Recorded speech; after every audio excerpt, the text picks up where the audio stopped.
কোথায় তেলের সমস্যা, হাজার হাজার কিলোমিটার দূরে, আর এখানে বলছে তেল দেব না। আরও কত সমস্যা নেমে আসবে। আল্লাহ সর্বশক্তিমান, পৃথিবীতে যত যুদ্ধবিঘ্ন, অন্যায়, অবিচার, জুলুম, আল্লাহ তুমি বন্ধ করতে পারো। তুমি সর্বশক্তিমান, তুমি এগুলো বন্ধ করো। দেশে যেন দুর্ভিক্ষ না আসে, মানুষ যেন বিপদে না পড়ে, তুমি এগুলো থেকে বাঁচাও। রাসূল সাল্লাল্লাহু আলাইহি সাল্লাম বলেন, ইজমানুল ইসিত্তান মিন আনফুসিকুম আযুল্লাকুল জান্নাহ। পৃথিবীর মানুষ, তোমরা 6টা জিনিসের জিম্মেদারি নাও, আমি তোমাদের জান্নাতে নিয়ে যাওয়ার জিম্মেদারি নিলাম। 1, অসদুকা ইযা হাদ্দাসতুম, কথা বললে সত্য কথা বলো। ওয়াউফি ইযা ওয়া'আদতুম, মানুষের সাথে ওয়াদা করলে পূর্ণ করো। অদ্দু ইযা উতুমিনতুম, আমানত রাখা হলে তা দিয়ে দাও, আত্মসাৎ করো না। 4, অহফাজু ফরুজাকুম, জেনায় লিপ্ত হয়েও না। কিভাবে জান্নাতে নিয়ে যাও সেটা আমার ব্যাপার। গুজ্জু আবসারাকুম, চক্ষু নিচু করে চলো। হাট বাজার মহিলা দিয়ে পূর্ণ, চক্ষু নিচু করবেন কিভাবে? বাপ তো পশু প্রাণীর মতো দিন কাটায়, স্বামীর গায়ে তো রক্ত বলে কোনো জিনিস নাই, সবই পুজ। ভাইয়ের গায়ে তো রক্ত বলে কোনো জিনিস নাই, সবই পুজ। আপনার স্ত্রী ভ্যানিটি ব্যাগ হাতে করে রাজশাহী বাজারে চলে যায়, দুর্গাপুর বাজারে চলে যায়, কিভাবে? আপনাকে একটু খারাপ লাগে না কেন? আপনার একটু আত্মমর্যাদা হয় না কেন? আপনার একটা ইতস্তবোধ হয় না কেন? আপনাকে খারাপ লাগে না কেন? আপনার শরীরে সবই কি পুজ, একটুকু রক্ত নেই, খারাপ লাগে না? ছি, যাবে কেন বাজারে? ওর স্বামী মরে গেছে, ওর বাপ মরেছে, ওর শ্বশুর মরেছে, ওর দেবর মরে গেছে, ওর ভাসুর মরে গেছে, ওর বোনের ছেলে মরে গেছে, ওর ভাইয়ের ছেলে মরে গেছে, ও দুনিয়াতে একাই আছে, তাই তাকে বাজারে যেতে হচ্ছে। তার শরম হয় না কেন? তার হায়া হয় না কেন? তার লজ্জা হয় না কেন? তার শরম হয় না কেন? সে লজ্জা বিক্রি করে খেয়েছে কেন? সে পৃথিবীকে ছোট মনে করে কেন? এই ছেলে, তোমার মাকে খালা বলে ডাকিও। তোমার আমার শরম হয় না? তোমার আমার হায়া হয় না? বাড়িতে জায়গা নেই, বাড়িতে পেশাবখানা নেই, বাড়িতে পায়খানা নেই, বাড়িতে পানির ব্যবস্থা নেই, ও ভ্যানিটি ব্যাগ হাতে করে যায় কেন? ফ্যাশন বোরকা পরে, তাকে খারাপ লাগে না? কই, আমরা তো বেঁচে আছি, আমরা তো যাই না। আমার জীবনে আমি কোনোদিন চায়ের স্টলেই বসি না। এই যে বেঁচে আছি, দেখেন, দেখেন তো বেঁচে আছি, আলহামদুলিল্লাহ। আমি যখন বাড়ি থেকে বের হতাম তখন আমার মা বলতেন, 1, দোকানে বসিও না। 2, প্রাইভেট পড়ায়ও না। 3, বন্ধুতালি করো না। 4, দাওয়াত খায়ও না। আমার মা পিছে পিছে হাঁটতেন আর বলতেন।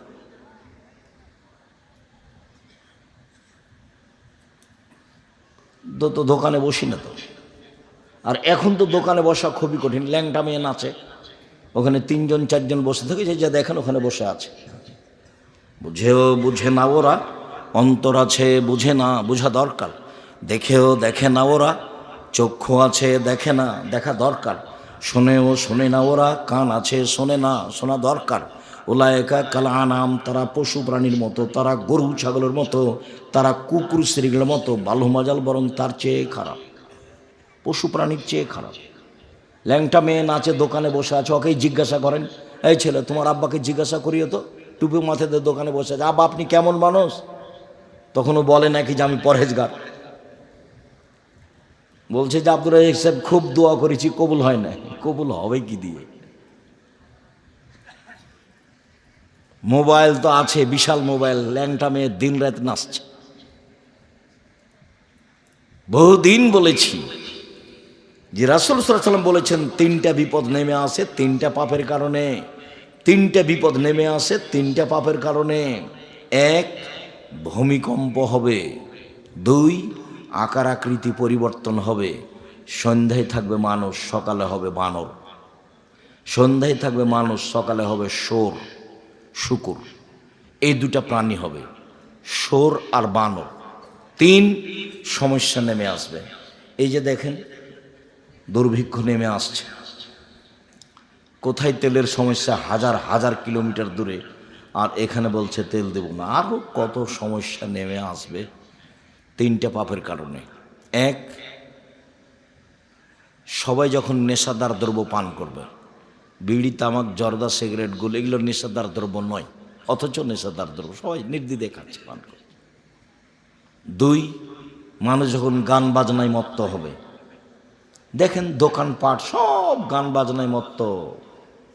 তিন, মেয়েরা যখন নাচবে, হেডমাস্টার মেয়ে নাচায়, হেডমাস্টার বসে আছে মঞ্চার, মেয়েরা নাচছে, তার ছাত্রীরা নাচছে, যেগুলো কলেজে পড়ে সেগুলো নাচছে মাস্টারের সামনে। অবাক কথা। ওরও নাকি বাপ আছে, মেয়েটার নাকি বাপ আছে, সে বাপ নাকি তাহাজ্জুদ পড়ে, সে বাপ আবার উমরা করে, মানে ধর্মকে মজাক করা, ধর্মকে কি করা, মজাক করা। তিন চিল্লাই চলে গেছে বাপ, আর মেয়ে ঢাকা বিশ্ববিদ্যালয়ে প্রেম করে, আর বাপ তাসবিহ টিপি লন্ডনে। ধর্ম এত পাগল নয়। তিন শ্রেণীর মানুষ জাহান্নামে যাবেই। তার এক শ্রেণীর মানুষ দায়ুস, যেসব বাপ বাড়িতে বেহায়ার সুযোগ দিয়েছে, সেই বাপ জাহান্নামে যাবে, তাহাজ্জুদ পড়লেও যাবে, হজ করলেও যাবে। দুই, যেসব মহিলারা পুরুষের পোশাক পরে, পুরুষের শার্ট প্যান্ট পরে, পুরুষের গেঞ্জি গায়ে দেয়, পুরুষের মতো চলে, এরা জাহান্নামে যাবে, তাহাজ্জুদ পড়লেও যাবে, হজ করলেও যাবে। তিন, নিয়মিত যারা বিড়ি, তামাক, জর্দা, সিগারেট, গুল, নেশাদার দ্রব্য খায়, তারা জাহান্নামে যাবে, হজ করলেও যাবে, তাহাজ্জুদ পড়লেও যাবে। আল্লাহ রাসূল বলেছেন যে যাবেই জাহান্নামে। শুনুন, চক্ষু নিচু করে চলো, জান্নাত কিভাবে নিয়ে দিতে হয় সেটা আমি দেখব। 6, কুফ্ফু আইদিয়াকুম, হাত ব্যবহার করো না, ক্ষমতা দেখায় না, দাপট দেখায় না, মানুষের বদনাম গিবাত করে মানুষকে ছোট করো না, মানুষকে জেল হাজতে দিও না, মানুষের প্রতি রাহাজানি, অন্যায়, অবিচার করো না, মানুষের উপরে জুলুম করো না। কিভাবে জান্নাতে নিয়ে যেতে হয় আমি সেটা দেখব। ক্ষমতা দেখিয়ে কেউ টিকতে পারেনি, আদ সামুদ টিকতে পারেনি, ফেরাউন টিকতে পারেনি, জুলুম করে কেউ টিকতে পারেনি, আপনাদের চোখের সামনে সরকার টিকতে পারেনি। কাজেই জুলুম করে একদিন 1 মিনিট বেঁচে থাকার চেষ্টা করিয়েন না। সহজ পথ 4টার যে কোনো একটা গ্রহণ করুন। দিনমজুরি করেন, চাকরি করেন, জমি চাষ করেন, ব্যবসা করেন, কোনোটাই যদি না হয় প্রয়োজনে ভিক্ষা করে খেতে হবে, জুলুম থেকে বিরত থাকতে হবে। মাটির মানুষ, সাধারণ থাকবেন। পাপ যত বড়ই হোক, আল্লাহর সাথে জড়িত পাপ হলে ক্ষমা সহজ। দেখুন, একদা ইবলিস বলছে, রব্বি ইজ্জাতিক, হে আমার প্রতিপালক, তোমার সম্মানের কসম, তোমার আদম সন্তানকে আমি পথভ্রষ্ট করবই যে কোনো মূল্যে। লাজালুক বিয়ান্নাল ইনসানা মাদামাত আরওয়াহুম ফি আসাদিহিম, যতদিন পর্যন্ত তার দেহে শ্বাস থাকবে আমি তাকে ভুল পথে নিয়ে যাব। মানুষ যদি অসুস্থ হয়ে বিছানে পড়েও থাকে, চলতে পারে না, হাত পা নেই, মুখ আছে, তার জাহান্নামের পথও আছে। বিছানে পড়ে থেকে মুখে বলছে ও মুখ খারাপ। ইবলিস বলছে যে আদমের ছেলেমেয়ের দেহে যতদিন শ্বাস থাকবে ততদিন তাকে আমি ভুল পথে নিয়ে যাব যাব যাব। ও কিভাবে জান্নাতে যায় তা আমি দেখে ছেড়ে দেব। ঘটনাটা ছিল, আল্লাহ বললেন, ইয়া ইবলিস মা হামালাকা আল্লা তাসজুদা মা খালাকতু লিমা খালাকতু বিয়াদাইয়া। আমি যাকে নিজ হাতে সৃষ্টি করলাম তাকে সিজদা করতে তোমাকে কে নিষেধ করলো? আমি যাকে নিজ হাতে সৃষ্টি করলাম আদমকে, তুমি তাকে মেনে নিলে না কেন? তো বলছে যে খালাকতানি মিন নার ওয়া খালাকতাহু মিন তিন। আপনি তাকে আমাকে সৃষ্টি করেছেন আগুন দিয়ে, আর তাকে সৃষ্টি করেছেন মাটি দিয়ে। আমি তাকে কেমনে মেনে নিই? সে হচ্ছে নিম্নমুখী আর আমি হচ্ছি ঊর্ধ্বমুখী। আমি তো আদমকে মেনে নিতে পারি না। তখন আল্লাহ বললেন যে ইন্নাকা রাজিম, তুমি বিতাড়িত, আমার দয়া রহমত থেকে সরে যাও। তখনও বলল, ঠিক আছে, আমার একটা কথা শোনেন। কি? আমাকে বেঁচে থাকার সুযোগ দিতে হবে এলাইয়াউমিল কিয়ামা, কিয়ামত পর্যন্ত। তখন আল্লাহ তাআলা বললেন, ঠিক আছে, মেনে নিলাম। ইলা ওয়াক্তি মালুম, একটা নির্ধারিত সময় পর্যন্ত তোমাকে সময় দিয়ে দিলাম।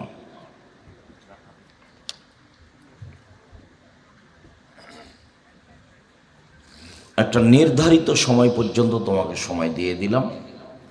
তবে আল্লাহ ইবলিসের কথা মেনেই নিলেন। ভাষা ছিল কিয়ামত পর্যন্ত, আল্লাহ বললেন যে একটা সময় পর্যন্ত। তো মেনেই নিলেন আল্লাহ। যখন আল্লাহ তার কথা মেনে নিলেন, তখন ইবলিস বলছে, বলার ঢংটা দেখেন, রব্বি, হে আমার প্রতিপালক। কে বলছে এটা? ইবলিস।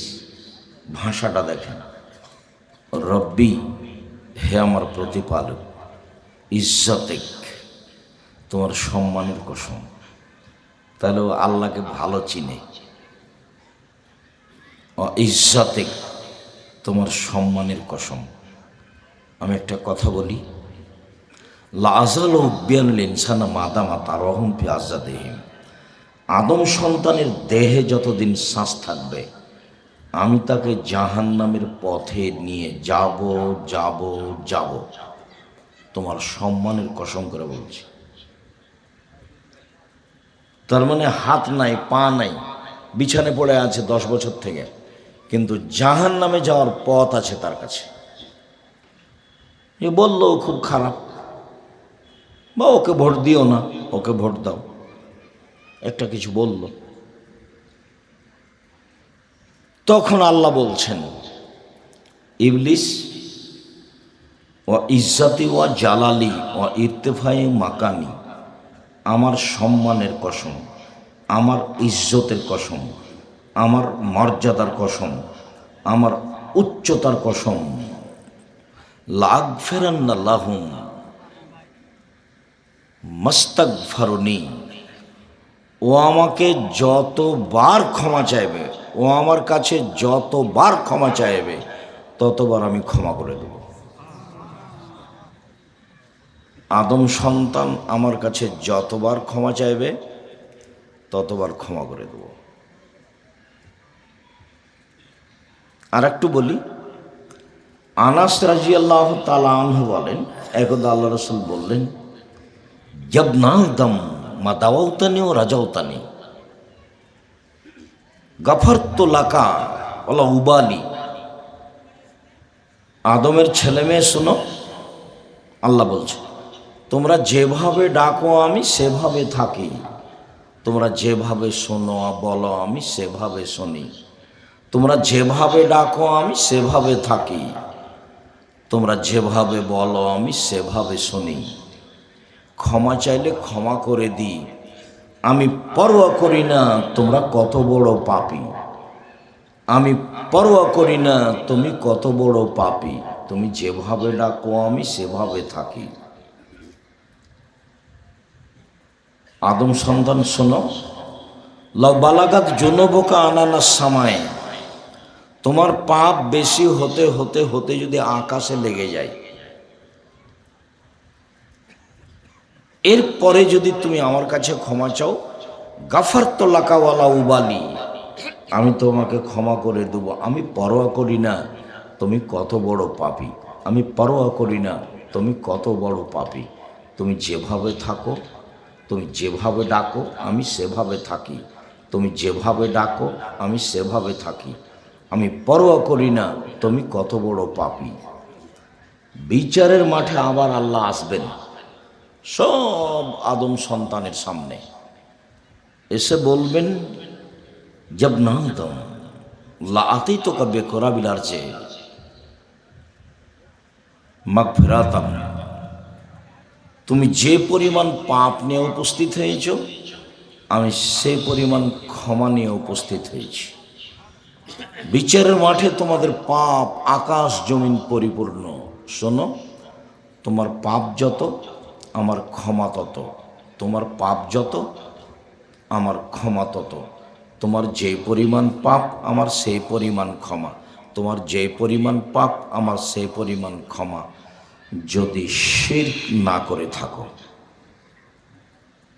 এইটা কথা বিচারের মাঠে বলবেন, দুনিয়াতে এই কথা বললেন না। বিচারের মাঠে যখন ক্ষমা করবেন তখন বলবেন, যদি পাপ না শিরক না করে থাকো।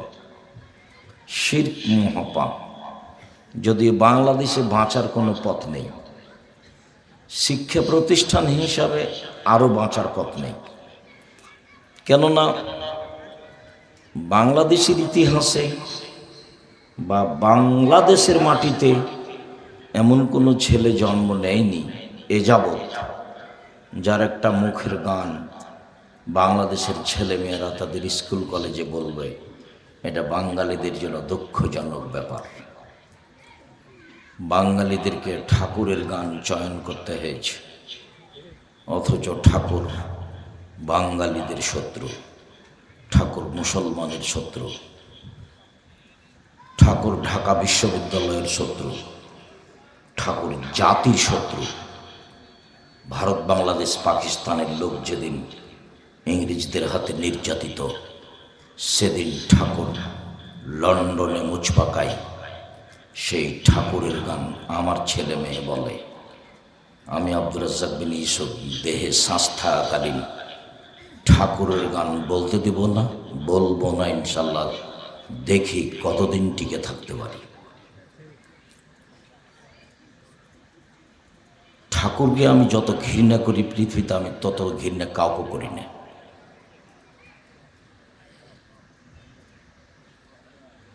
ঠাকুর যতবার বলেছে, ও কালিমা তোমার আকাশ, ও কালিমা তোমার বাতাস। কালিমার আকাশ বাতাস নয়। আমাকে ভুল বুঝাবেন না, আপনার বিদ্যাকে আমি কবর দিতে এসেছি। 90 সাল থেকে আপনার বিদ্যাকে আমি আমার পায়ের নিচে রেখেছি, আপনি মনে কিছু নেবেন না। সম্মানিত দিনী ভাই বোন, আপনার রাগ করার কিছু নেই। বাঙালি মানুষ আপনি, আপনার রাগ করার কি আছে? আপনার জীবনটাই শিরকের সাথে জড়া। আমি তো দিবস পালন করলে মক্কা বিজয়ের দিন করতাম।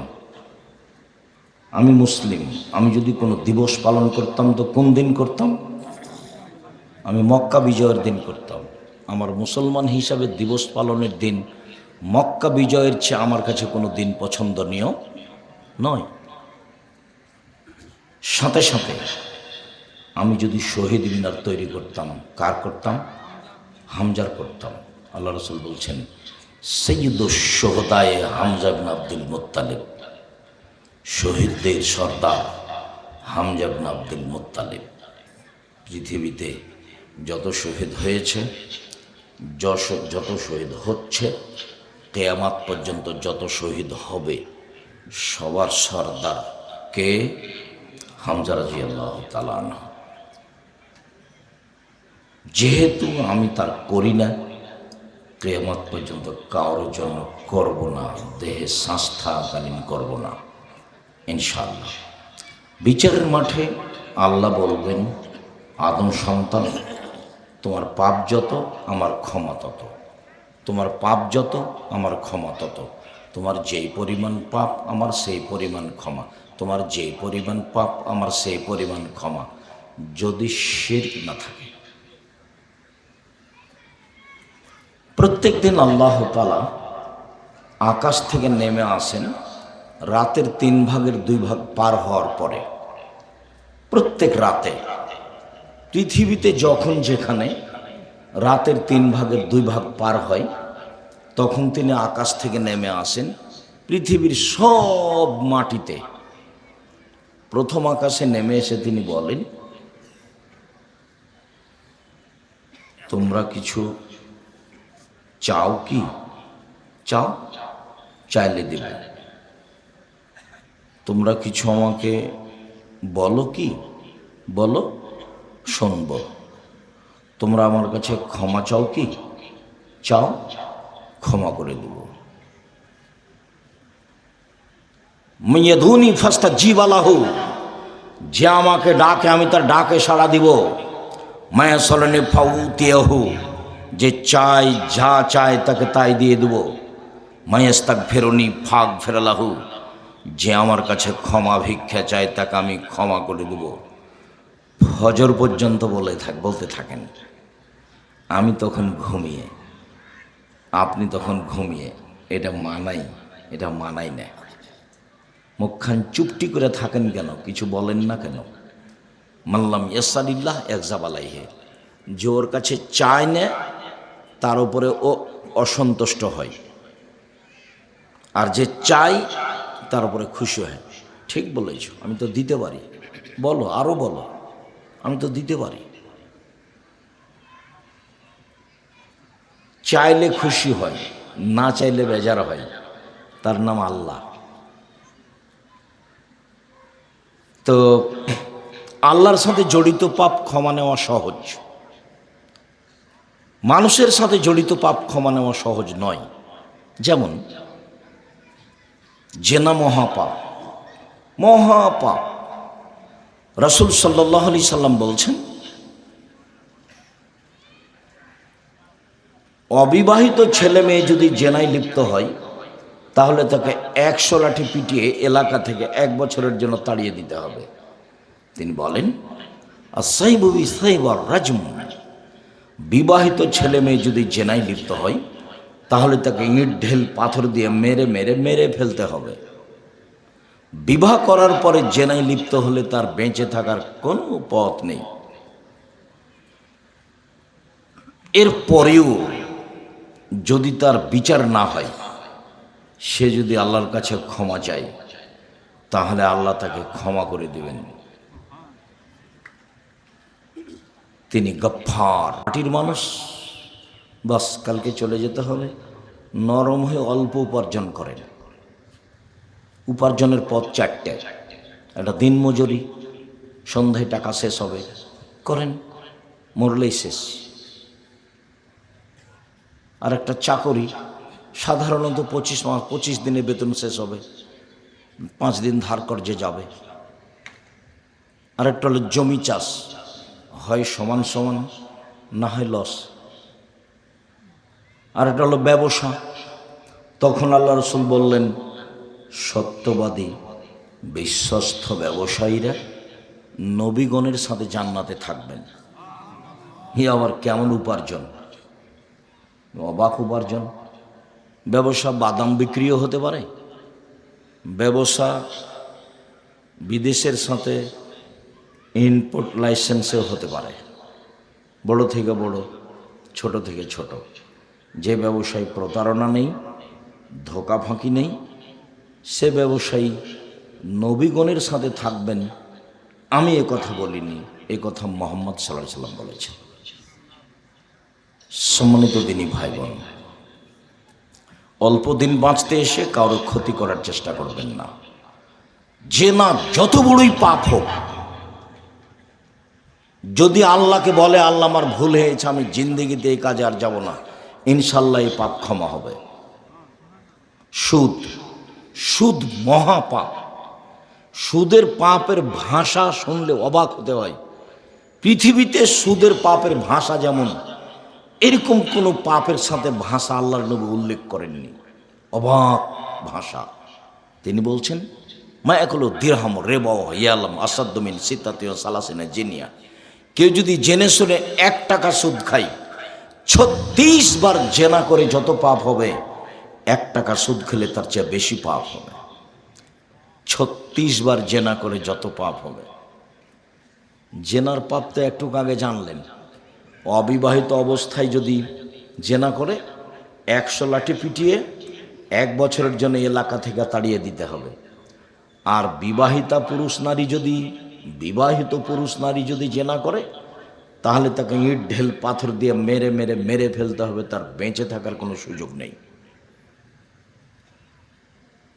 আর এখন রাসূল সাল্লাল্লাহু আলাইহি ওয়াসাল্লাম যেভাবে বলছেন, তাতে মানুষ যদি 1 টাকা সুদ খায়, 36 বার জেনা করলে যত পাপ হবে, 1 টাকা সুদ খেলে তার চেয়ে বেশি পাপ হবে। আবার তিনি বলছেন, আর রেবা সাবুনা জুসান আইসারাহ আইন করা জল উম্মাহু। সুদের পাপের 70টি ভাগ রয়েছে, ছোট থেকে বড়, বড় থেকে ছোট। সবচেয়ে ছোট পাপ হলো মার সাথে জেনা করলে যেমন পাপ হয়। দেখেন তো ভাষা, পৃথিবীতে সবচেয়ে মহাপাপ শিরক, কিন্তু ভাষা এরকম নয়। পৃথিবীর দ্বিতীয় মহাপাপ বাপ মায়ের অবাধ্য চলা, কিন্তু ভাষা এমন নয়। পৃথিবীর তৃতীয় মহাপাপ মিথ্যা সাক্ষী দেওয়া, কিন্তু ভাষা এমন নয়। পৃথিবীর চতুর্থ মহাপাপ মানুষকে হত্যা করা, কিন্তু ভাষা এমন নয়। অবাক হতে হয় সুদের পাপের ভাষা। সুদ খেতে খেতে খেতে বাড়ি গাড়ি করেছে, অনেক কোটি কোটি টাকা সুদের ব্যাপার। আজকে রাতে বলছে, আল্লাহ আমার ভুল হয়েছে, আমি আর জীবনে কোনোদিন সুদ খাবো না, লেনদেন বন্ধ করলাম, তুমি আমাকে মাফ করো, ইনশাল্লাহ ক্ষমা হয়ে যাবে। তোমার পাপ যত আমার ক্ষমা তত, তোমার পাপ যত আমার ক্ষমা তত। তোমার যেই পরিমাণ পাপ আমার সেই পরিমাণ ক্ষমা, তোমার যেই পরিমাণ পাপ আমার সেই পরিমাণ ক্ষমা। আদম সন্তান, আমি পরোয়া করি না তুমি কত বড় পাপী, তুমি যেভাবে ডাকো আমি সেভাবে থাকি। আদম সন্তান, আমি পরোয়া করি না তুমি কত বড় পাপী, তুমি যেভাবে ডাকো আমি সেভাবে থাকি, তুমি যেভাবে বলো আমি সেভাবে শুনি। আমি পরোয়া করি না তুমি কত বড় পাপী। আমার সম্মানের কসম, আমার ইজ্জতের কসম, আমার মর্যাদার কসম, আমার উচ্চতার কসম, আদম সন্তান ক্ষমা চাইলেই আমি ক্ষমা করে দেব। আস্তাগফিরুল্লাহ ওয়া আতুবু ইলাইহি, আস্তাগফিরুল্লাহাল্লাযী লা ইলাহা ইল্লা হুয়াল হাইয়ুল কাইয়্যুম ওয়া আতুবু ইলাইহি, রব্বিগফিরলি ওয়া তুব আলাইয়া ইন্নাকা আনতাত তাওয়াবুল গফুর। আল্লাহুম্মা আনতা রব্বি লা ইলাহা ইল্লা আনতা খালাকতানি ওয়া আনা আবদুকা ওয়া আনা আলা আহদিকা ওয়া ওয়াদিকা মাসতাতাতু আউযু বিকা মিন শাররি মা সানাতু আবুউ লাকা বিনি'মাতিকা আলাইয়া ওয়া আবুউ বিযামবি ফাগফিরলি ফাইন্নাহু লা ইয়াগফিরুয যুনুবা ইল্লা আনতা। আল্লাহ রাসূল বলছেন, সাইয়্যিদুল ইস্তিগফার, এটা হলো ক্ষমা চাওয়ার সর্দার। আল্লাহ রাসূলের মুখের ভাষা, বুখারী মুসলিম। সাইয়্যিদুল ইস্তিগফার, ক্ষমা চাওয়ার সর্দার। যত মাধ্যম আছে ক্ষমা চাওয়ার, তার সবচেয়ে বড় মাধ্যম কোনটা? আল্লাহুম্মা আনতা রাব্বি লা ইলাহা ইল্লা আনতা খালাকতানি, সাইয়্যিদুল ইস্তিগফার। আরবি শব্দ সাইয়্যিদুল ইস্তিগফার, ক্ষমা চাওয়ার সর্দার। আপনি মানুষের বদনাম করেছেন, গীবাত করেছেন, চুগলখড়ি করেছেন, এর কথা ওখানে বলেন, ওর কথা এখানে বলেন,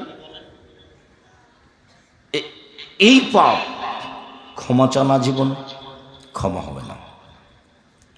মহান আল্লাহ বলেন, ওয়াইলুল লিকুল্লি হুমাযাতিল লুমাযা, সামনে বদনাম করে যারা, পিছনে বদনাম করে যারা, ওয়াইল নামক জাহান্নামে যাবে তারা।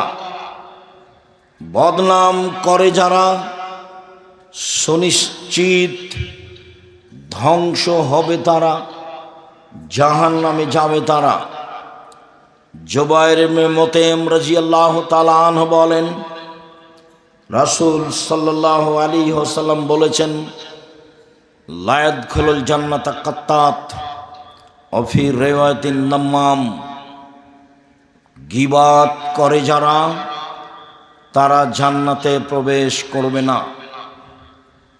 যারা চগলখড়ি করে, এখানকার কথা ওখানে লাগাই, ওখানকার কথা এখানে লাগাই, সমাজ নষ্ট করে যারা, এরা জান্নাতে যাবে না। বুখারী মুসলিম। শুনুন, সাহল ইবনে সাদ রাদিয়াল্লাহু তাআলা আনহু বলেন, রাসূল সাল্লাল্লাহু আলাইহি ওয়াসাল্লাম বলেছেন, মাইয়াজমাল্লি মা বাইনা লাহিয়াইহি ওয়া মা বাইনা রিজলাইহি আজমালাহুল জান্নাহ। পৃথিবীর মানুষ, তোমরা দুইটি জিম্মেদারি গ্রহণ করো।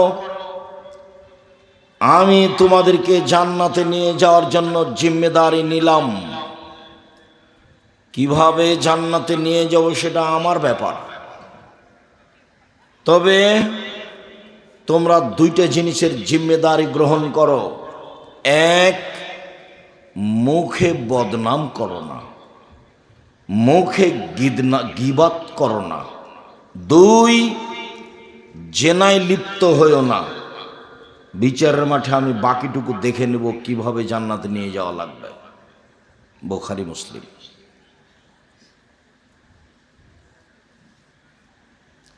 রাসূল সাল্লাল্লাহু আলাইহি ওয়াসাল্লাম তার চাচাকে বলছেন, চাচা খালি বলেন না লা ইলাহা ইল্লাল্লাহ, বাকিটুকু আমি দেখব বিচারের মাঠে কিভাবে আপনাকে জান্নাতে নিয়ে যাওয়া লাগে।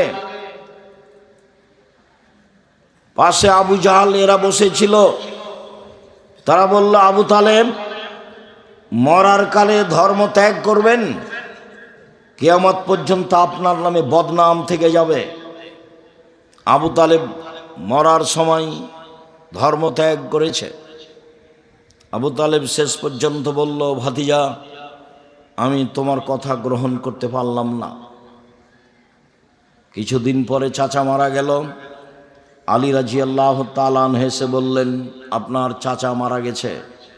আল্লাহর নবী বললেন, যাও ওকে নিয়ে গিয়ে মাটি খুঁড়ে গর্ত করে মাটিতে পুঁতে দাও। তার জানাজা হবে না, তার গোসল হবে না, তার কাফন দাফন হবে না। পৃথিবীতে মুহাম্মদ সাল্লাল্লাহু আলাইহি সাল্লামকে ভালোবাসার লোক তার চাচার চেয়ে পৃথিবীতে কেউ ছিল না। কেউ যদি দাবি করে সেটা মিথ্যা দাবি হবে। পৃথিবীতে তার আশ্রয়স্থল ছিল, তাই আশ্রয়স্থলই ছিল তার চাচা। চাচাকে একটা কথা বলেছিলেন, চাচা লা ইলাহা ইল্লাল্লাহ বলেন, বাকিটুকু আমি দেখব কি করা লাগে। তার চাচা এটা গ্রহণ করেননি। মরার পরে খবর পেয়ে তিনি বললেন, যাও তাকে মাটিতে পুঁতে দাও। তার জানাজা হবে না, তার গোসল হবে না, তার কাফন দাফন হবে না। আমি মুহাম্মদ সাল্লাল্লাহু আলাইহি সাল্লাম তার জন্য ক্ষমা চাইতে পারবো না। আমি আমার মায়ের জন্য ক্ষমা চাওয়ার অনুমতি চেয়েছিলাম, হয়নি।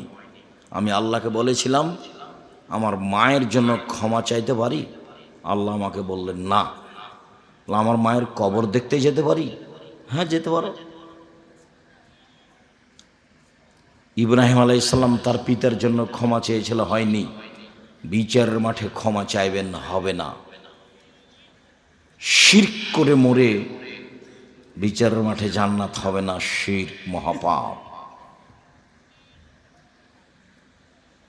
রাসূল সাল্লাল্লাহু আলাইহি সাল্লাম বলেন, মাইয়াজমাল্লি মা বাইনাল রাহিয়াইহি ওয়া মা বাইনা রিজলাইহি আজমালাহুল জান্নাহ। যে ব্যক্তি মুখের জিম্মেদারি নিবে, যে ব্যক্তি লজ্জা স্থানের জিম্মেদারি নিবে, আমি মুহাম্মদ সাল্লাল্লাহু আলাইহি সাল্লাম তাকে জান্নাতে নিয়ে যাওয়ার জিম্মেদারি নিলাম। রাসূল সাল্লাল্লাহু আলাইহি সাল্লাম বলেন, ইজমানুল সিত্তান মিন আনফুসিকুম আজমালাকুল জান্নাহ। পৃথিবীর মানুষ, তোমরা 6টা জিনিসের জিম্মেদারি নাও, আমি তোমাদের জান্নাতে নিয়ে যাওয়ার জিম্মেদারি নিলাম। এক, অসদুকা ইযা হাদ্দাসতুম, কথা বললে সত্য কথা বলো। ওয়াউফি ইযা ওয়া'আদতুম, মানুষের সাথে ওয়াদা করলে পূর্ণ করো। অদ্দু ইযা উতুমিনতুম, আমানত রাখা হলে তা দিয়ে দাও, আত্মসাৎ করো না। 4 অহফাজু ফরুজাকুম, জেনায় লিপ্ত হয়েও না। কিভাবে জান্নাতে নিয়ে যাবো সেটা আমার ব্যাপার। গুজ্জু আবসারাকুম, চক্ষু নিচু করে চলো। হাট বাজার মহিলা দিয়ে পূর্ণ, চক্ষু নিচু করবেন কিভাবে? বাপ তো পশু প্রাণীর মতো দিন কাটায়, স্বামীর গায়ে তো রক্ত বলে কোনো জিনিস নাই, সবই পুজ। ভাইয়ের গায়ে তো রক্ত বলে কোনো জিনিস নাই, সবই পুজ। আপনার স্ত্রী ভ্যানিটি ব্যাগ হাতে করে রাজশাহী বাজারে চলে যায়, দুর্গাপুর বাজারে চলে যায়, কিভাবে? আপনাকে একটু খারাপ লাগে না কেন? আপনার একটু আত্মমর্যাদা হয় না কেন? আপনার একটা ইতস্তবোধ হয় না কেন? আপনাকে খারাপ লাগে না কেন? আপনার শরীরে সবই কি পুজ? একটুকু রক্ত নেই, খারাপ লাগে না? ছি, যাবে কেন বাজারে?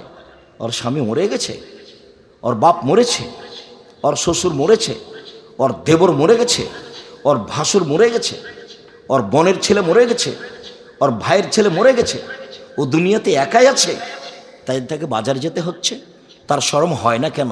তার হায়া হয় না কেন? তার লজ্জা হয় না কেন? তার শরম হয় না কেন? সে লজ্জা বিক্রি করে খেয়েছে কেন? সে পৃথিবীকে ছোট মনে করে কেন?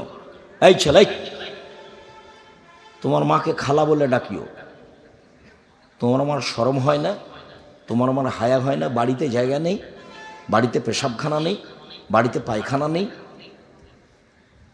বাড়িতে পানির ব্যবস্থা নেই, ও ভ্যানিটি ব্যাগ হাতে করে যায় কেন? ফ্যাশন বোরকা পরে। তাকে খারাপ লাগে না? কই, আমরা তো বেঁচে আছি, আমরা তো যাই না। আমার জীবনে আমি কোনোদিন চায়ের স্টলেই বসি না। এই যে বেঁচে আছি, দেখেন দেখেন তো বেঁচে আছি, আলহামদুলিল্লাহ। আমি যখন বাড়ি থেকে বের হতাম তখন আমার মা বলতেন, 1, দোকানে বসিও না, 2, প্রাইভেট পড়ায়ও না, 3, বন্ধুতালি করো না, 4, দাওয়াত খায়ও না। আমার মা পিছে পিছে হাঁটতেন আর বলতেন।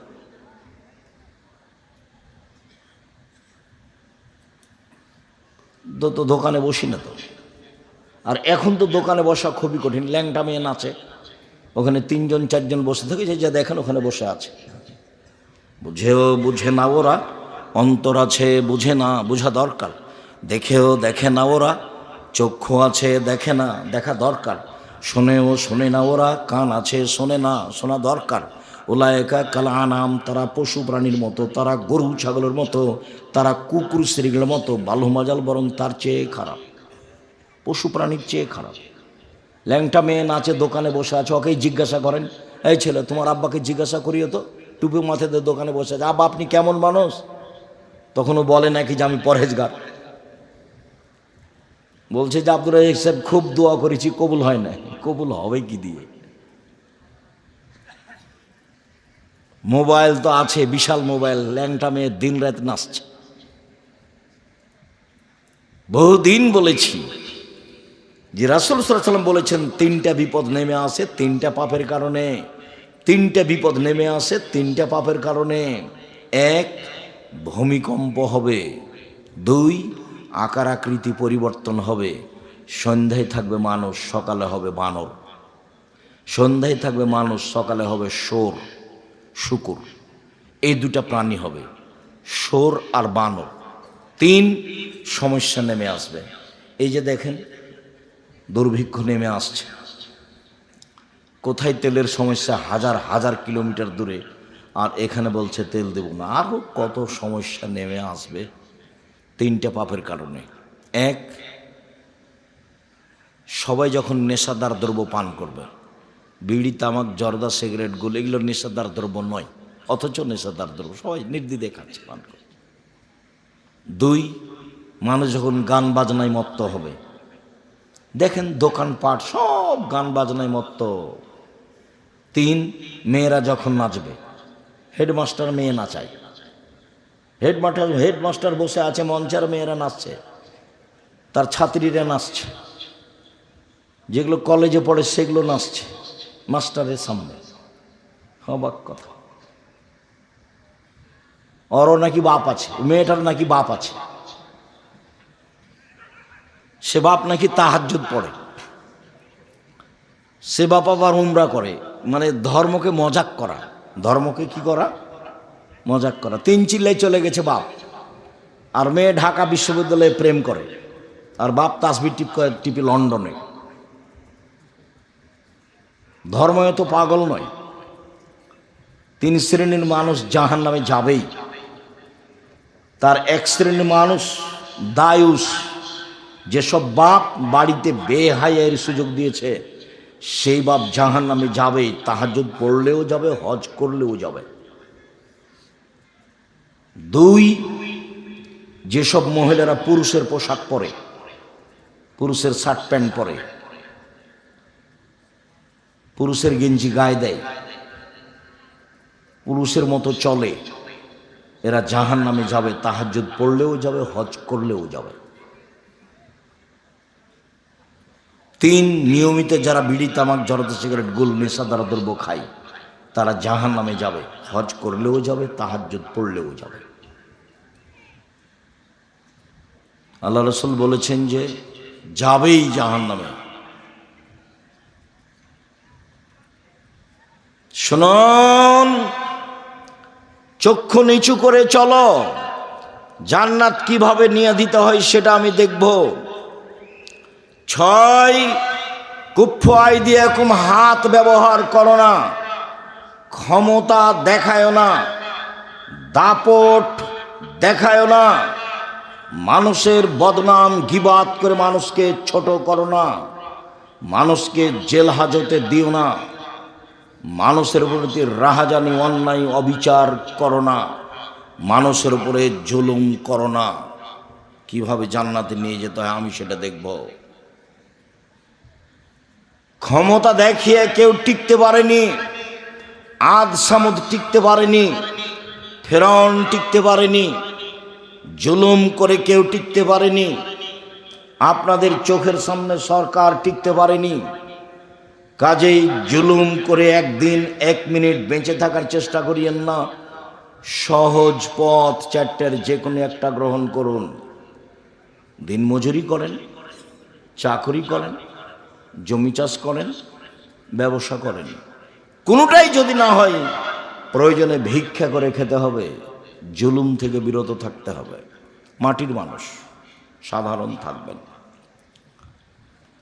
আবু হুরায়রা রাদিয়াল্লাহু তাআলা আনহু বলেন, সুইলা রাসূলুল্লাহ সাল্লাল্লাহু আলাইহি ওয়াসাল্লাম আন আকসারা ইদখিলান নাসা নারা। আল্লাহ রাসূলকে জিজ্ঞাসা করা হলো, আল্লাহ রাসূল, কি কারণে মানুষ বেশি বেশি জাহান্নামে যায়? জাহান্নামে যাওয়ার কারণ কি, এইটা জিজ্ঞাসা। তখন তিনি উত্তরে বললেন, শোনো, আল ফারজ ওয়াল ফাম, মুখ আর লজ্জা স্থানের কারণে মানুষ বেশি বেশি জাহান্নামে যাবে। মুখ আর লজ্জা স্থান। কই এখানে সালাত আদায় করলো না, এই কথা তো আসলো না। তাহাজ্জুদ পড়লো না, এই কথা তো আসলো না। হজ করলো না, এই কথা তো আসলো না। জিজ্ঞাসা করা হলো মানুষের বেশি জাহান্নামে যাওয়ার কারণ কি? তখন আল্লাহ রাসূল বললেন যে মুখ আর লজ্জা স্থান। মুখে কি করে? সাধারণ মুখ বেখিয়াল, দোকানে বসে আছে, এমনিতেই বলে যাচ্ছে এর ওর কথা, এমন বলেছে, খালি একটু বলেছে, সবাই বলছে যে লোকটা খুব খারাপ, আপনিও দোকানে গিয়ে বলছেন যে ঠিক বলেছেন, ও আসলেই খারাপ। এখন তো আর আপনি জান্নাত যেতে পারবেন না। পুরো জীবনের নেকি যদি 1 পাল্লায় দেওয়া হয় আর এইটা যদি 1 পাল্লায় দেওয়া হয়, তাহলে এইটা ভারী হবে। 1 মিনিট। আয়েশা রাদিয়াল্লাহু তাআলা আনহা বলেন, কুলতু লিন নবী সাল্লাল্লাহু আলাইহি সাল্লাম লিসাফিয়া কাযা ওয়া কাযা। আমি বললাম, আপনি সাফিয়ার তো প্রশংসা করেন কেন? সাফিয়া খুব সুন্দরী, বুদ্ধিমতী, এত প্রশংসা করেন কেন? আরে সাফিয়া তো একজন খাটো মহিলা। খাটোটা একটা দোষ। আজও মানুষ খাটো মহিলাকে বিবাহ করতে চায় না। খালি জিজ্ঞাসা করে কত ফুট লম্বা, 5.5 ফুট, 6.5 ফুট, 5 ফুট। মানে বিবাহ করলে একটা আছে। আল্লাহ রসুল এটা বলেননি। আল্লাহ রসুল বলেছেন তুনকাহুল মারাতলে আর বাইন, পৃথিবীর মানুষ শুনে রেখো, 4টে জিনিস দেখে মেয়েদের বিবাহ করা হয়। আমি সেই 4টার কথা বলিনি। 1, লেমা লেহা, মেয়েটা ধনী কিনা সবাই দেখতে চায়, তার টাকা পয়সা আছে কিনা। 2, অলে হাসা বেহাসে, বংশীয় কিনা, তার বাপ চাচারা বিত্তশালী চাকরিজীবী ব্যবসায়ী কিনা। 3, অলে জামালেহা, মেয়েটা সুন্দরী কিনা, সবাই সুন্দরী খুঁজে। আল্লাহ বলছেন মা তাবালাকুম, তোমাকে যাকে ভালো লাগে। দেখুন আল্লাহ বলছেন তোমাকে যাকে ভালো লাগে তাকে বিবাহ করো। 2টা করো, 3টা করো, 4টা করো। এর অর্থ এই নয় যে শ্যামা কালো মেয়েটা বাদ পড়ে থাকে, যেটা আপনি মনে করিয়েন না। আপনিও ঘুরতে ঘুরতে ঘুরতে ঘুরতে একটা শ্যামা মেয়ে পছন্দ হয়ে যাবে। আপনি বলবেন আম্মা ওই মেয়েটা একটু রং শ্যামা হলেও খুব ভালো, ওকে আমাকে খুব ভালো লেগেছে চালচল। হ্যাঁ আব্বা, হ্যাঁ আব্বু, সেটি আমাকে ভালো লাগছে, চলো যাই সেখানে আগিয়ে যাই। যাক, কথা করে দাও। দেখেন বিবাহ হয়ে গেল। তো আল্লাহ তাকদিরে লিখে রেখেছে, তাকদিরকে বিশ্বাস করে আগাতে হবে। ফাসফার বেজাতে দিন, আমি তোমাদেরকে বলছি তোমরা ধার্মিক মেয়েকে বিবাহ করো। ভ্যানিটি ব্যাগ ঘাড়ে করে চলে যাচ্ছে বাজারে, একে ঘৃণা করো। নগ্ন পোশাক পরে চলে, একে ঘৃণা করো। ওকে বিবাহ করবা কেন? দেশ মেরে খেয়েছো, দুনিয়া মেরে খেয়েছো, দেখো পরহেজগার মেয়ে আছে। ও কথা আল্লাহ রসুল না করে দিলেন। আল্লাহ রসুল বলেন পৃথিবীর মানুষ শোনো, 4টে জিনিস দেখে পুরুষেরা বিবাহ করে, যুবকেরা। 1, অর্থ সম্পদ। 2, বংশ। 3, সুন্দরতা। 4, পরহেজগারিতা। আমি মোহাম্মদ সাল্লাল্লাহু আলাইহি সাল্লাম বলছি পরহেজগার মেয়েকে বিবাহ করো। তা আল্লাহ রসুলের আদেশ পালন করেন, সংসার সুন্দর হয়ে যাবে। আর যে বউ নিয়ে এসেছেন ও তো হস্তিনী, সংসার ভালো হবে না তো। ও বাজারে যাবে কেন? ও তো হস্তিনী, বাজারে যাবে কেন?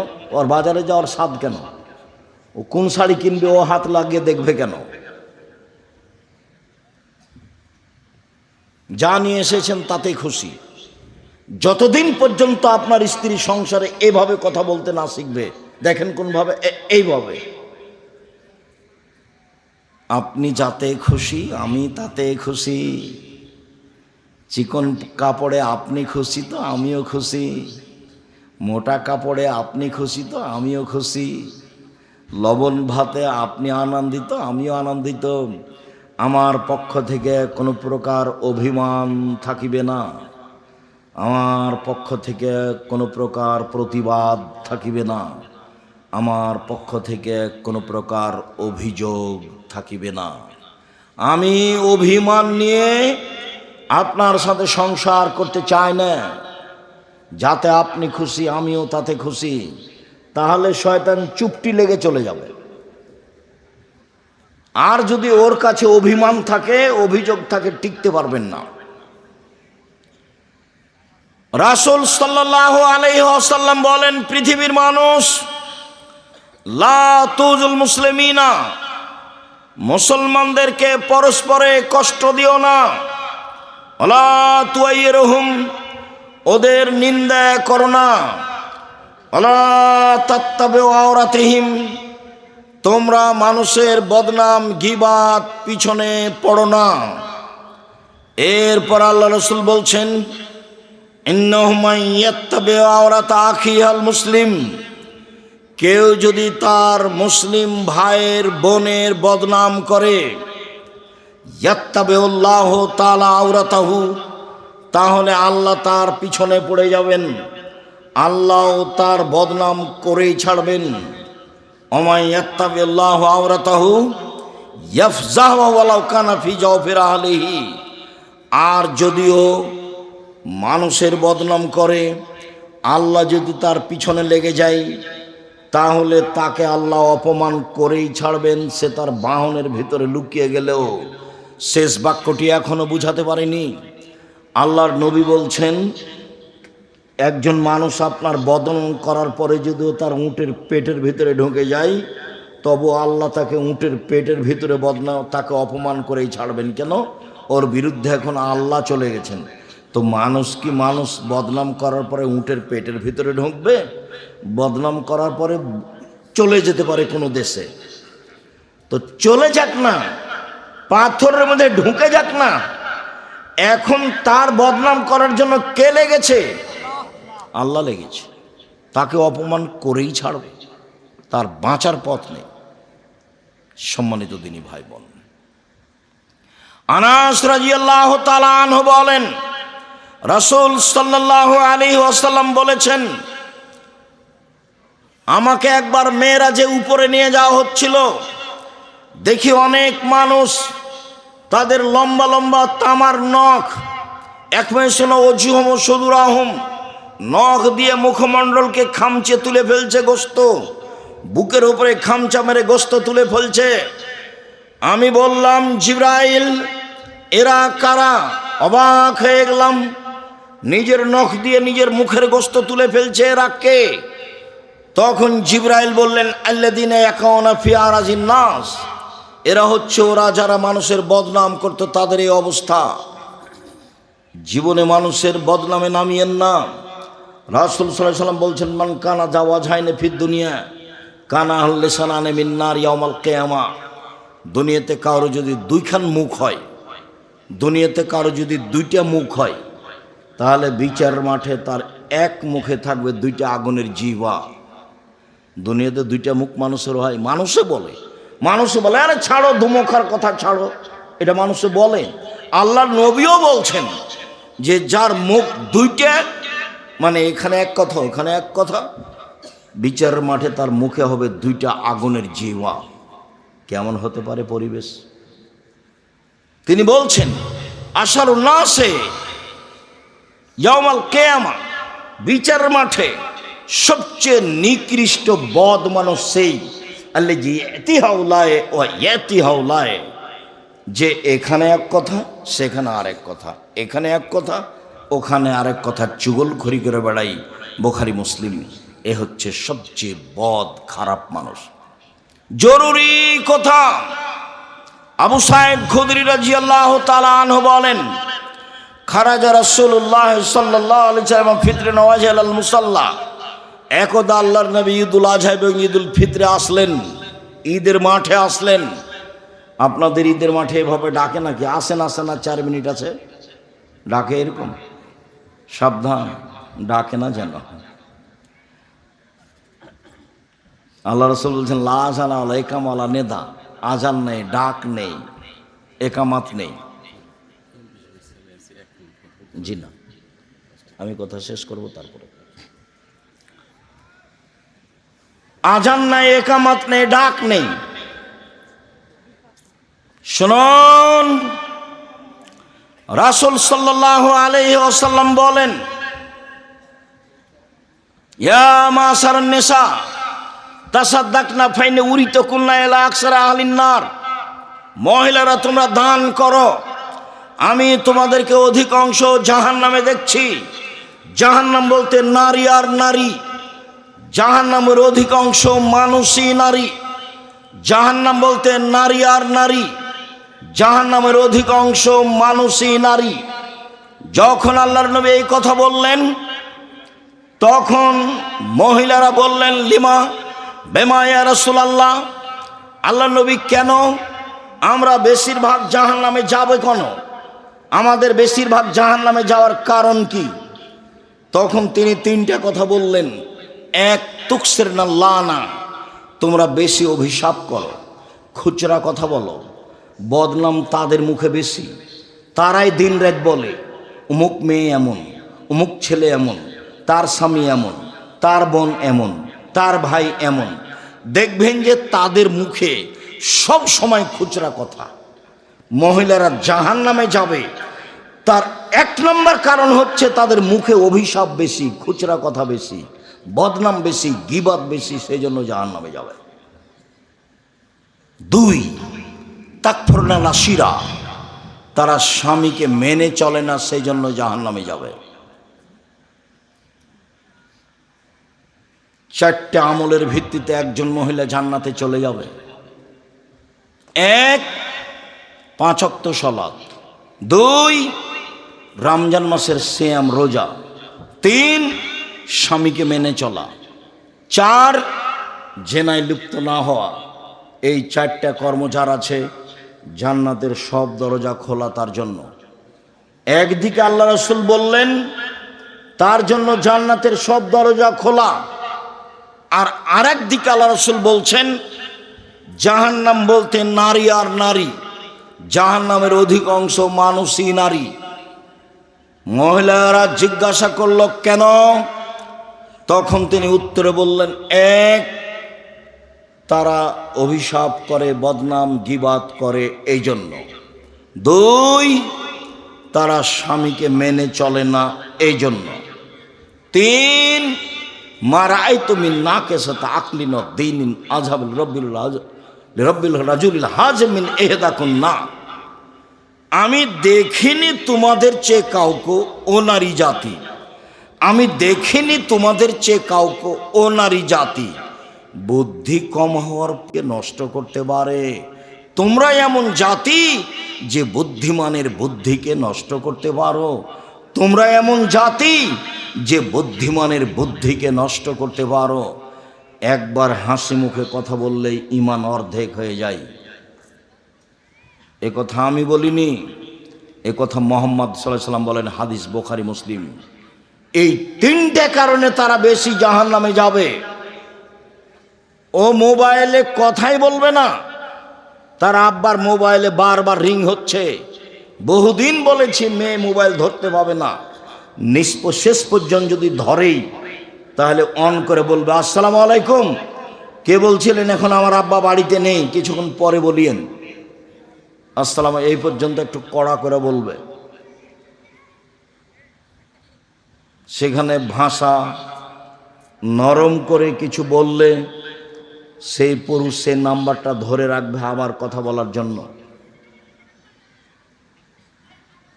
রাসূল সাল্লাল্লাহু আলাইহি ওয়াসাল্লাম বলছেন, তোমাদের চেয়ে আমি জাতি দেখিনি যে মানুষের ঈমানকে ধ্বংস করতে পারে। মা তারাক্তু বাদি ফিতনাতান আযারাল রিজালা মিনান নিসায়ে, আমার জীবনে আমি ছাড়িনি কোনো বস্তু যেটা পুরুষের জন্য বেশি ধ্বংসাত্মক হতে পারে নারীদের চেয়ে। আমার জীবনে আমি ছাড়িনি কোনো বস্তু যেটা পুরুষের জন্য বেশি ধ্বংসাত্মক হতে পারে নারীদের চেয়ে। আমার জীবনে আমি ছাড়িনি কোনো বস্তু যেটা পুরুষের জন্য বেশি ধ্বংসাত্মক হতে পারে নারীদের চেয়ে। ইন্নাল মারাতা তুকবিলু ফি সূরাতি শায়তান ও তুদবিরু ফি সূরাতি শায়তান, নিশ্চয় মহিলারা শয়তানের বেশ ধরে আসে, শয়তানের বেশ ধরে যায়। নিশ্চয় মহিলারা শয়তানের বেশ ধরে আসে, শয়তানের বেশ ধরে যায়। এই ভাষা কি আল্লাহ রাসূল সব মহিলাকেই বললেন? এই ভাষার অধীনে কি খাদিজা আছে? এই ভাষার অধীনে কি আয়েশা রাদিয়াল্লাহু তাআলা আনহা আছেন? এই ভাষার অধীনে কি মারিয়াম আছেন? এই ভাষার অধীনে কি আসিয়া আছেন? জি না। কেন নেই? আল্লাহ রাসূল বলছেন, ইন্নাল মারাতা তুকবিলু ফি সূরাতি শায়তান ও তুদবিরু ফি সূরাতি শায়তান, শয়তানের বেশ ধরে আসে, শয়তানের বেশ ধরে যায়। ভ্যানিটি ব্যাগ ঘাড়ে নিয়ে ওই ফ্যাশন বোরকা পরে যায়, এটা কেমন পোশাক হলো? ল্যাংটা হয়ে যায়, সেটা তো যাই, ওর বাপ নাই সেই জন্য যায়, ওর স্বামী নাই সেই জন্য যায়, ওর দেখাশোনার কেউ নাই সেই জন্য যায়। ওকে তো আল্লাহ একজনের অধীনে রেখেছে। একাধিক হাদিস, একাধিক আয়াত অধীনে নেয়, বসো।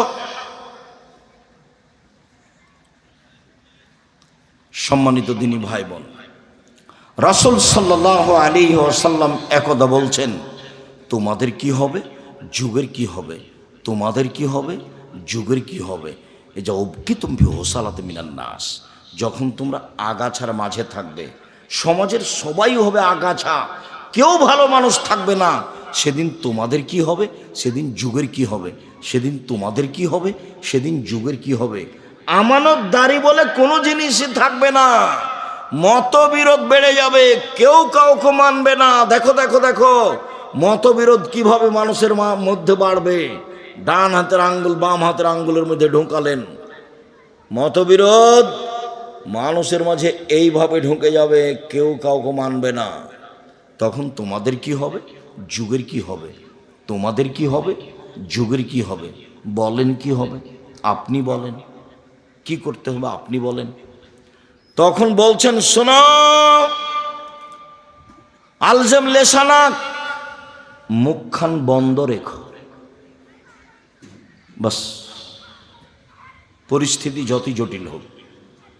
দুই, আলজেম বাইতাক, বাড়িতে থাকিও, বাড়ি থেকে বের হবে না জরুরি প্রয়োজন ছাড়া। তখন সাহাবীগণ বলছেন আল্লাহর নবী, যে কারণে আমি বাড়িতে আছি, কেউ যদি এসে আমাকে বাড়িতে মারে, কেউ যদি আমার বাড়িতে এসে বদনাম করে, বাড়িতে এসে আমাকে মারে, আমি কি করব। আপনি যে বলছেন যে মুখটা বন্ধ রেখো, বাড়িতে থাকো, তো কেউ যদি আমার বাড়িতে এসে আমাকে মারে তাহলে আমি কি করব। তখন আল্লাহ রসুল বলছেন শোনো শোনো শোনো, ওই সময় আদমের দুই ছেলের ভালোটার মতো হবা। আদমের দুই ছেলের কোনটার মতো হতে হবে, ভালোটা। কাবিল বলল হাবিল তোকে আমি হত্যা করব। হাবিল বলল তুমি হত্যা করো করো, আমি তোমাকে হত্যা করব না।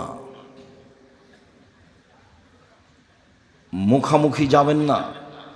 দিন যত যাবে মানুষের মেজাজ রক্ত তত গরম, কেউ কাউকে মেনে নেবে না, মতবিরোধ বেড়ে যাবে, ছাড় বলে কোনো জিনিস থাকবে না।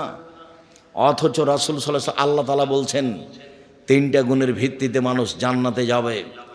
এক, আল্লাযীনা ইনফিকুনা ফিস সাররাই ওয়াজ যাররাই, সচ্ছল অবস্থায় দান করে যে, অসচ্ছল অবস্থায় দান করে যে, সে জান্নাতে যাবে। দুই, আল কাযিমিনাল গায়জ, রাগকে দমন করতে পারে যে, সে জান্নাতে যাবে। রাগ দিয়ে কোনো কাজ নিতে হবে না, রাগ দেখে বউকে মারতে হবে না, রাগ দেখে বউকে তালাক দিতে হবে না। তালাক শব্দ অত তাড়াতাড়ি মুখ দিয়ে বের করেন কেন? ক্ষমতা দেখা দিয়ে গিয়ে বলছে তোমাকে, তোকে 3 তালাক, 1 তালাক 2 তালাক 3 তালাক 1000 তালাক, কয়েকশো তালাক। তো এটা কিন্তু বুঝতে পারে না কে আমাকে খেপালো। ওই যে সূচনাতে বলেছি আদমের ছেলে মেয়েকে আমি জাহান্নামে নিয়ে যাব যাব যাব, তো এখন আর বউকে বলছে, শয়তান বলছে, এই কতদিন থেকে একটা শাড়ি চাচ্ছিস, 2026 সালের রমজান মাসের ঈদে একটা শাড়ি চালি, তাও তো হলো না, সংসার করবি, করিস না, যা। তখন ওর স্বামীকে বলছে, কত তোমাকে বললাম যে একটা শাড়ি কিনো, এ রমজানে কিনো না, তুমি কিনলে না, কথাটা আমার শুনলে না, তোমার সংসার করতে আমার ভালোই লাগে না। তখন বলছে করবি না, যা, তো তালাক দিয়ে দাও। তালাক দিয়ে দিলাম, যা না, দিব, দেও না এখনই, দিব, এক্ষুনি দে, এক্ষুনি দে, এক্ষুনি চলে যাবো তোর বাড়ি থেকে, থাকবো না থাকবো না থাকবো না। ওকে কে খেপাচ্ছে বলেন তো? এই সন্তান। এ নিরুপায় হয়ে বলছে, যা, তোকে তালাক দিলাম, তোকে 1 তালাক 2 তালাক 3 তালাক 1000 তালাক দিলাম। যেমন তালাক দেওয়া কথা শেষ, তেমনি শয়তান চলে গেছে। এবার আর ঠান্ডা হয়ে গেছে, ঠান্ডা হয়ে বলছে ইন্না লিল্লাহি ওয়া ইন্না ইলাইহি রাজিউন। ছেলে মেয়ে 3টে, যে ছেলে মেয়ে কটা আছে? 3টে। তো বলছে তাহলে এখন উপায়, দুজনই চিন্তা করছে কি করা যায়, বুদ্ধি। তো বলছে হুজুরকে জিজ্ঞাসা করো। পাশের হুজুর বলেছে যে হিল্লা করতে হবে, হিল্লা, 1 রাতের জন্য বিবাহ দিতে হবে। ইন্না লিল্লাহ, এটা তো কঠিন, কি করা যায়? তো মা ফতোয়া নিতে গেছে, বলে কোনো পথই নেই, হিল্লা বিবাহ দিতে হবে, বাঁচার পথ দেখো কা। তাহলে জামিয়া সালাফে ডাঙ্গিপাড়া গিয়ে আব্দুল রাজ্জাক সাহেব কি করা যায়, এই কথা ছাড়া আর কোনো কথা পান না। খালি কথা বললেই তালাক? আল্লাহ তো তালাকের কথা বলছেন না, আগে বলছেন যে তুমি একটু সতর্ক করো, একটু পিটানি দাও, একটু বলো, একটু উপদেশ দাও। এত তাড়াতাড়ি তালাক কেন? আর ওই যে বোকা মানুষ 2 বছর 3 বছরের জন্য চলে গেছে বাইরে কাজ করতে, সৌদি, কুয়েত, কাতার, বাহরাইন, ঢাকা, লন্ডন, আমেরিকা, আর এখানে খালি হুকুম চালাই বউকে, এখানে যাবা না, সেখানে যাবা না, তোমার অমুক বাড়ি যাবা না, তমুক বাড়ি যাবা না, ওর সাথে কথা বলো না। তুই কথা বলেছিস, যা তোকে তালাক দিয়ে দিলাম। কত যে ঝামেলা দিন রাত। মোলার গাছ তুলে খেলে আর কি থাকে? থাকে না। বেগুন তুলে খেলে এখনো গাছটা আছে, ছিঁড়ে খেলে গাছটা আছে। গাছটা রাখেন, তালাকই দিয়ে দিলেন, থাকবে কি? তালাক ব্যবহার করিয়েন না ওভাবে, কম ব্যবহার করেন, সেটা শয়তান করাচ্ছে। নিরুপায় হয়ে বৈঠকে তালাকের সমাধান হবে। আপনি মুখে তালাক বলবেন না, আপনার বাপ মা, গ্রামের লোক, চেয়ারম্যান, মেম্বার, মোড়ল মাতাব্বরা বসে যদি দেখা যায় যে সংসার চলবেই না, তাহলে বিচ্ছিন্নের ব্যবস্থা থাকবে। আপনিও তো রাগ করে বলছেন কেন 1 তালাক 2 তালাক 3 তালাক? সংসারটা এভাবে আপনি তালাককে সহজ মনে করছেন? আল্লাহ রসুল বলছেন জিদ্দুহুন্না জিদ্দুনা হাজলুহুন্না জিদ্দুন। 3টে জিনিস আছে, যার মজাকও চূড়ান্ত, চূড়ান্ত চূড়ান্ত, যার মজাকও চূড়ান্ত, চূড়ান্ত চূড়ান্ত। রাগ করে তালাক বললেও তালাক হবে, হাসি মজাক করে তালাক বললেও তালাক হবে, হায়েজ অবস্থায় তালাক দিলেও তালাক হবে, পেটে বাচ্চা আছে এই সময়ে তালাক দিলেও তালাক হবে, যে কোনো সময়ে তালাক দিলে তালাক হবে। হায়েজের কারণে তালাক বিরত থাকে না। 1 বৈঠকে 3 তালাক দিলে 1 তালাকই হয়। শয়তানকে এভাবে সুযোগ দিয়েন না। শুনুন, রাসূল সাল্লাল্লাহু আলাইহি সাল্লাম বললেন তোমাদের কি হবে, যুগের কি হবে, আপনি বলেন কি করতে হবে। তখন আল্লাহ রসুল বললেন যে মুখখান বন্ধ রেখো, বাড়িতে থাকো। আমি যদি বাড়িতে থাকি, সে যদি আমাকে আসে মারতে, তখন তুমি আদমের 2 ছেলের ভালোটার মতো হয়েও। আদমের এক বড় ছেলে কি বলল? হাবিল তোকে মারবো। তখন কাবিল কি বলল? কাবিল বলল হাবিল তোকে মারবো। তখন হাবিল কি বলল? তুমি মারো মারো, আমি তোমাকে মারবো না। খবরদার ঝগড়ায় যাবেন না, বিবাদে যাবেন না। 3 শ্রেণীর মানুষ জান্নাতে যাবেই। 1, সচ্ছল অসচ্ছল অবস্থায় দান করে যে। 2, রাগকে দমন করে যে। 3, আফিনানিন নাস, মানুষকে মাফ করে যে। মাফ করতে শিখবেন। আমার জীবনে 2টা ত্যাগ, মানুষের বদনাম করব না। ও যদি আমাকে ধুয়ে ছেড়ে দেয় তবু 2, প্রতিশোধ নিব না। যা হবে হবে দুনিয়াতে, প্রতিশোধ নিব না। মাফ করতে শিখবেন, জান্নাত হবেই। প্রতিপক্ষ বলেছে আপনার চরিত্র এমন কেন?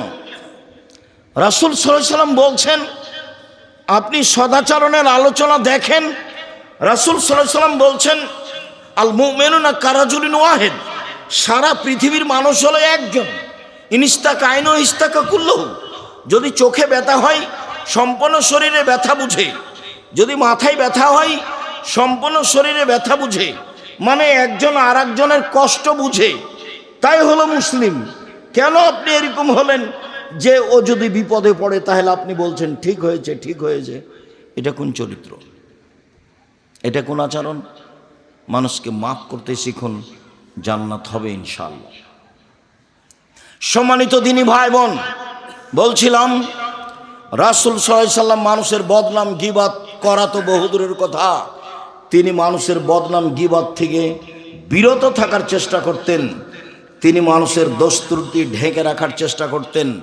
একটু দেখেন, রাসূল সাল্লাল্লাহু আলাইহি সাল্লাম বলছেন মান সাতারা মুসলিমান সাতারাহুল্লাহু ফিদ দুনিয়া ওয়াল আখিরা, কেউ যদি দুনিয়াতে মানুষের দোষ ত্রুটি ঢেকে রাখে তাহলে আল্লাহ বিচারের মাঠে তার দোষ ত্রুটি ঢেকে রাখবেন। কেউ যদি মানুষের দোষ ত্রুটি ঢেকে রাখে, আল্লাহ বিচারের মাঠে তার দোষ ত্রুটি ঢেকে রাখবেন। আমার দিকে দেখেন, উপদেশ বইয়ের প্রথমে আছে এই হাদিস।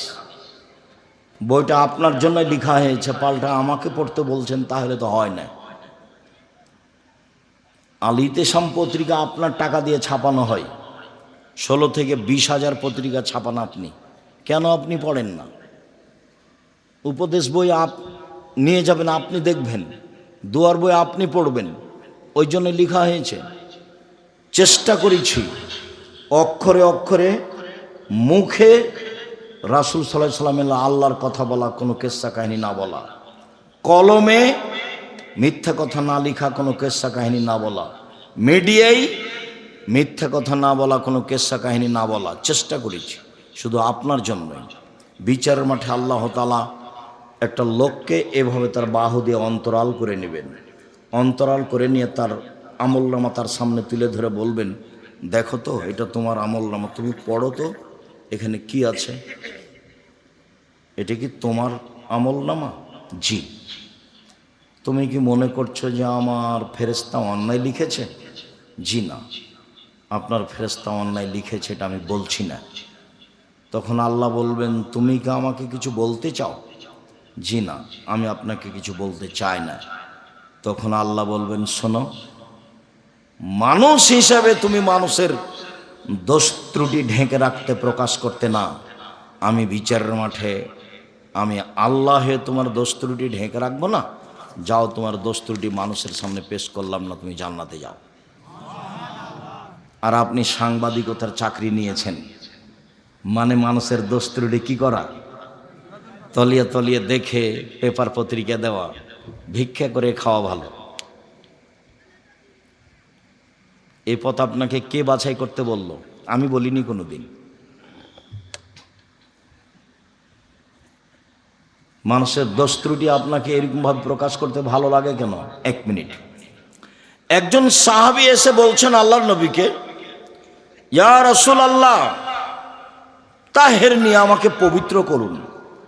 তখন আল্লাহ রসুল বলছেন, ইরজে, বাড়ি ফিরে যাও, আস্তাগফিরুল্লাহ, আল্লাহর নিকটে ক্ষমা চাও, অতুব ইলাইহি, তুমি তওবা করো, তোমার পাপ ক্ষমা হয়ে যাবে। লোকটি চলে গেল, একটু গিয়ে আবার ফিরে এসে বলছে, আল্লাহ রসুল আমাকে পবিত্র করুন। তখন আল্লাহ রসুল বললেন, বাড়ি ফিরে যাও, ক্ষমা চাও, তওবা করো, পাপ ক্ষমা হবে।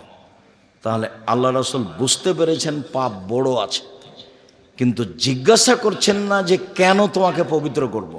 চলে গেল, একটু পরে আবার এসে বলছে, আল্লাহ রসুল আমাকে পবিত্র করেন। আল্লাহ রসুল বললেন যে বাড়ি ফিরে যাও, আল্লাহর কাছে ক্ষমা চাও, তওবা করো, পাপ ক্ষমা হয়ে যাবে। লোকটি চলে গেল, একটু গিয়ে আবার ফিরে এসেছে। চতুর্থবার যখন ফিরে এসেছে, তখন আল্লাহ রসুল বলছেন, আবেহি জনন, লোকটা কি পাগল? আমি তো চলে যেতে বলছি, যায় না কেন? আমি বলছি চলে যাবে, আল্লাহর কাছে ক্ষমা চাইবে, ক্ষমা হবে ইনশাআল্লাহ, তো যায় না কেন? ও কি পাগল? কালু লাইসা বিমাজনুন, সাহাবীগণ বললেন, জি না, ও তো পাগল নয়, ভালো মানুষ। তখন আল্লাহ রসুল জিজ্ঞাসা করছেন না যে কেন তোমাকে পবিত্র করব। তখন আল্লাহ রসুল বলছেন, আশারে বা খামরান, ও কি মদ পান করেছে, তাই তার মস্তিষ্ক বিকৃত হয়েছে। আমি যে বলছি চলে যেতে, সে কথা বুঝতে পারে না। সে কি মদ পান করেছে, তাই তার মস্তিষ্ক বিকৃত হয়েছে, আমার কথা বোঝে না। ফাকামা রাজুলুন ফাস্তান কাহাহু, একটা লোক দাঁড়িয়ে মুখে নাক লাগিয়ে মুখটা সঙ্গে দেখে বলছে, আল্লাহ রসুল, মা সারে বা খামরান, ও তো মদ পান করেনি। তখন আল্লাহ রসুল বলছেন, আজ জানাইতা, তুমি কি জেনা করেছ? তখন লোকটি বলছে, মানুষ বৈধভাবে তার স্ত্রীর সাথে যা করে আমি অবৈধভাবে করেছি, আপনি আমার বিচার করে দেন। বিচার যা হয় তা হলো। আমি আপনাকে বলছি, একটু ভালো করে খেয়াল করেন। আল্লাহর নবী মুহাম্মদ সাল্লাল্লাহু আলাইহি সাল্লাম প্রথমবারই তো বলতে পারতেন যে কেন তোমাকে পবিত্র করব। বুঝতে পারছেন না কথা? প্রথমবার বললেন না, দ্বিতীয়বার বললেন না, তৃতীয়বার বললেন না, চতুর্থবার বললেন না, পঞ্চমবারে বলছেন যে ও কি পাগল, ষষ্ঠবারে বলছেন ও কি মদ খেয়েছে। তো সবাই যখন বলল যে না, মদ খায়নি, পাগলও নয়, তখন আল্লাহ রসুল জিজ্ঞাসা করছেন, তুমি কি জেনা করেছ? এই কথাটা তো প্রথমে বলতে পারতেন। আর তুমি কি জেনা করেছ, এই কথাটার উত্তর তিনি কয়েকবার বলেছেন, যাও ক্ষমা চাও, তওবা করো। তো কেন তিনি তওবা করতে বলছেন? কেন তিনি ক্ষমা চাইতে বলছেন? বড় পাপ না হলে তো তোবা হবে না। তার মানে উনি বুঝতে পেরেছিলেন প্রথমেই, কিন্তু তিনি প্রকাশ করতে চাচ্ছিলেন না, ঢেকে রাখতে চাচ্ছিলেন। শেষ পর্যন্ত ঢেকে রাখতে পারলেন না, প্রকাশ হয়ে গেল, বিচার হয়ে গেল। এর পরের অংশটা শুনেন। ইনার নাম হচ্ছে মাইজ ইবনে মালিক, বিশিষ্ট সাহাবী। ইনি একটা ধনী মানুষের বাড়িতে কাজ করতেন, তার নাম হুজ্জাল বা হাজ্জাল। ধনী মানুষের স্ত্রীর সাথে ইনি জেনায় লিপ্ত হন কোনো এক সময়। হুজ্জাল আবার তাকে খুব ভালোবাসতেন। হুজ্জাল তাকে বলেছিলেন, মাইজ ইবনে মালিক, জেনা যখন ঘটেই গেছে, তুমি একটু আল্লাহ রাসূলের কাছে যাও, তুমি একটু বলো তো আল্লাহ রাসূলকে তিনি কি বলেন, এই পরিস্থিতিতে তিনি কি বলেন, একটু যাও। মালিকের কথা শুনে হুজ্জাল এখানে এসেছিলেন। মালিকের কথা শুনে মাইজ ইবনে মালিক এখানে এসেছিলেন। এখানে এসে শেষ পর্যন্ত বিচার হয়ে গেল, রক্ষা হলো না। বিচার যখন হয়ে গেল, অনেক দিন পরে আল্লাহ রাসূলের সাথে হুজ্জালের দেখা মুখামুখি। হুজ্জাল রাস্তা দিয়ে আসছেন, আল্লাহ রাসূল যাচ্ছেন। তখন আল্লাহ রাসূল বলছেন, হুজ্জাল লাউ সাতারতা খাবারা মাইজ ইবনে মালিক বিসাবিক লাকুনতা খায়রান কাসীর। ওহ, তুমি যদি মাইজ ইবনে মালিকের ঘটনাটা তোমার কাপড়ে লুকিয়ে রাখতে, তাহলে যে কত ভালো হতো। তুমি কেন আমার কাছে তাকে পাঠালে? তুমি ঘটনাটা লুকিয়ে রাখতে, তুমি কাউকে বলতে না, তুমি বলে দিতে যে তুমি আল্লাহর কাছে ক্ষমা চাও, কাউকে বলো না। যেহেতু কোনো প্রমাণ নেই, প্রমাণ তো 4 জন সাক্ষী লাগবে, না হলে বিচার হবে না। যেহেতু কোনো প্রমাণ নাই, কাজে তুমি আমার কাছে পাঠালে কেন? তুমি কাপড় দিয়ে ঢেকে রাখতে, মানে তুমি চেষ্টা করতে প্রাণপণে দোষ ত্রুটি ঢাকতে। তাহলে আল্লাহ রাসূল একজন মানুষের দোষ ত্রুটি ঢাকতে কত চেষ্টা করেছেন, আর আপনি দোকানপাটে বসে মানুষের বদনাম করছেন। তাহাজ্জুদ পড়ে জান্নাত কিনতে চান, হজ করে জান্নাত কিনতে চান, এই হিসাব ত্যাগ করেন। 5 ওয়াক্ত সালাত আদায় করেন, হালাল রুজি উপার্জন করেন, কোরআন তেলাওয়াত করেন, আড্ডা পিটা থেকে বিরত থাকেন, জান্নাত হবে ইনশাআল্লাহ। আড্ডা পিটা 2 ধরনের, একটা হলো দোকান পাশে বসে আড্ডা পিটা ঘন্টার ঘন্টা, আর একটা হলো বড় মোবাইল নিয়ে ঘন্টার ঘন্টা সময় কাটানো। এই আড্ডা পিটা হারাম। 5 ওয়াক্ত সালাত, হালাল রুজি, কোরআন তেলাওয়াত, আড্ডা পিটা হারাম, জান্নাত হবে ইনশাআল্লাহ। উপার্জন দিনমজুরি, না হয় চাকরি, না হয় জমি চাষ, না হয় ব্যবসা। ছোট থেকে ছোট, বড় থেকে বড় ব্যবসার তিনি অনেক সম্মান করেছেন। কিছু বলছিলেন?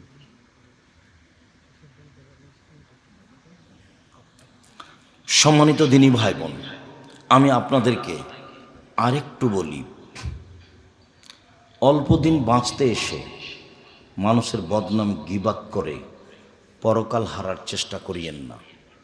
যত নিজেকে সংযম করে রাখবেন, খাটো করে রাখবেন, তত বেঁচে থাকা সহজ হবে। উকবা ইবনে আমির রাদিয়াল্লাহু তাআলা আনহু বলেন, রাসূল সাল্লাল্লাহু আলাইহি সাল্লামকে জিজ্ঞাসা করা হলো, মান নাজাত, বাঁচার পথ কি? আল্লাহর নবী, জাহান্নাম থেকে বাঁচার পথ কি? তখন তিনি 1 নম্বরে বললেন, আলজেম লেসানাক, মুখটা বন্ধ রেখো, জান্নাত হবে ইনশাআল্লাহ।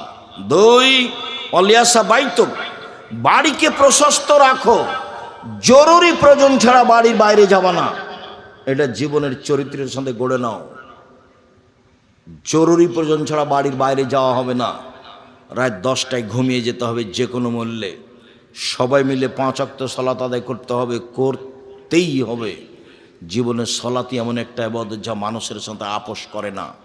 সলাতি একটা ইবাদত যা মানুষের সাথে আপোষ করে না। হজ করে, মানুষের সাথে হজ আপোষ করে। কিভাবে? আপনি বলছেন এবছর সুবিধা হলো না, সামনে বছর যাব হজ করতে, ঠিক আছে যান। জাকাত আপোষ করে। কিভাবে? এবছরের জাকাত আমি 2 মাস আগেই দিব, দেন। এবছরের জাকাত আমি 20 দিন পরে দিব, দেন। এই যে আপোষ করছে।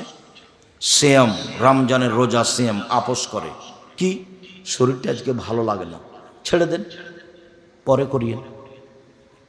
সফরে আছি, ছেড়ে দেন, বাড়িতে যাবেন যখন তখন করবেন। এ দেখেন আপোষ করে, কিন্তু সলাৎ কোনো আপোষ করে না। নামাজের কোনো আপোষ নেই। অজু করে সলাত আদায় করতে হয়, পানি নেই, তায়াম্মুম করে করবেন। মাটি নেই, অজু তায়াম্মুম ছাড়াই সলাত আদায় করবেন। কেবলার দিকে মুখ করে সলাত আদায় করতে হয়, কেবলা বোঝা যায় না, কেবলা ছাড়াই সলাত আদায় করতে হবে। দাঁড়িয়ে সলাত আদায় করতে হয়, দাঁড়িয়ে থাকা যায় না। বসে থেকে সলাত আদায় করতে হবে, বসে থাকা যায় না। শুয়ে থেকে সলাত আদায় করতে হবে। পরিষ্কার কাপড় পরে সলাত আদায় করতে হয়, পরিষ্কার কাপড় নেই। যেই কাপড়ে পেশাব পায়খানা লেগে আছে সেই কাপড় পরেই সলাত আদায় করতে হবে। পরিষ্কার ও অপরিষ্কার কোনো কাপড়ই নেই, উলঙ্গ অবস্থায় আছেন, এই সময়ও তাকে সলাত আদায় করতে হবে। পৃথিবীতে ভিন্ন ধরনের ব্যতিক্রম বিরল ইবাদত সলাত, যা মানুষের সাথে আপোষ করে না। সলাত আদায় না করলে মানুষ মুসলমান থাকে না। সেই কালে ইমাম আহমদ ইবনে হাম্বল বলেছেন, অলসতা করে এক ওয়াক্ত নামাজ ছেড়ে দিলে তাকে হত্যা করতে হবে। ইমাম আবু হানিফা রাহিমাহুল্লাহ বলেছেন, অলসতা করে এক ওয়াক্ত সলাত ছেড়ে দিলে জেলখানায় বন্দি করে পিটিয়ে সলাত আদায় করাতে হবে। আরবি বিদ্বানগণ এখন বলেন, স্বামী সলাত আদায় করে, স্ত্রী করে না, স্ত্রী করে না, করে স্বামী করে না, তখন বিবাহ বিচ্ছিন্ন হয়ে গেছে, বিবাহ নেই, চেয়ারম্যান মেম্বার লাগে না, খাতা কলম লাগে না, বিবাহ এমনিতেই চলে গেছে। তারা আরো বলছে, এইরকম ব্যক্তি মারা গেলে তার জানাজা হবে না। শুধু কি জানাজা হবে না, বলছে যে এরকম ব্যক্তির কবর মুসলমানের কবরস্থানে দেওয়া হবে না, ওর লাশকে হিন্দুদের শ্মশান ঘাটে ফেলে দিতে হবে। তার নাম সলাত। পৃথিবীর ব্যতিক্রম ইবাদত সলাত, এর সাথে আপোষ করবেন না। ছেলে মেয়ে, আহাল পরিবার সবাই মিলে যে কোনো মূল্যে যে কোনো অবস্থাতে সলাত আদায় করতেই হবে, এই মনে করে জরুরিভাবে সলাত আদায় করবেন। হালাল রুজির প্রাণপণে চেষ্টা করবেন। জরুরি প্রয়োজন ছাড়া বাড়ির বাইরে যাবেন না। রাত 10টায় ঘুমিয়ে যাবেন, রাত 3টায় উঠবেন, সুন্দর করে অজু করবেন, অন্তত 2 রাকাত সালাত আদায় করবেন। আপনি 2 রাকাত আর আপনার স্ত্রী 2 রাকাত। তাহলে আপনাদের নামটা যারা খুব বেশি ইবাদত করে ওদের তালিকায় লিখে দেওয়া হবে। বেশি না পারলে অন্তত 2 রাকাত। তারপরে হাত তুলে দোয়া করবেন। হাত তুলে দোয়া করে আগে ইসমে আজম পড়বেন, দরুদে ইব্রাহিম পড়বেন। তারপরে নিজের কথা বলেন, কি চান, ক্ষমা চান। তারপরে বলেন, আল্লাহ আমার বাপ মাকে ক্ষমা করো। তারপরে বলেন, আমার ছেলে মেয়েকে কবুল করো। তারপরে বলেন, জমি জায়গা, আহাল পরিবার, বাড়িঘর কিছু চান। মুখখান বন্ধ করে থাকেন কেন? আল্লাহ নেমে এসেছেন প্রথম আকাশে, উঠার জন্য নিজেকে জরুরি মনে করবেন। আল্লাহ রসুল বলছেন, আলাইকুম বিকিয়ামিল লাইল ফান্নাহু দাবুস সালিহিনা মান কানা কাবলাকুম। পৃথিবীর মানুষ, রাতে উঠে তোমাদের জন্য ইবাদত করা জরুরি। এটা হচ্ছে অতীতের পরহেজগার নবী রাসূলের কাজ। অতীতের নবী রাসূল, সিদ্দিক, সোহদা, সালেহ, পরহেজগার মানুষেরা রাতে উঠে অজু করে সালাত আদায় করে আল্লাহকে ডাকতো। তোমরা কোন শরমে ঘুমিয়ে আছো? কেন ঘুমিয়ে আছো? উঠো, অজু করো সুন্দর করে। অজু এমন জিনিস, অজু করলে পাপ মিটে যায়, মান বেড়ে যায়। অজু করলে পাপ মিটে যায়, মান বেড়ে যায়। আল্লাহ রসুল বলছেন, শোনো, আমি তোমাদের এমন একটা কথা বলে দিব না যাতে পাপ মিটে যাবে, মান বেড়ে যাবে। বলেন তো সেটা কি?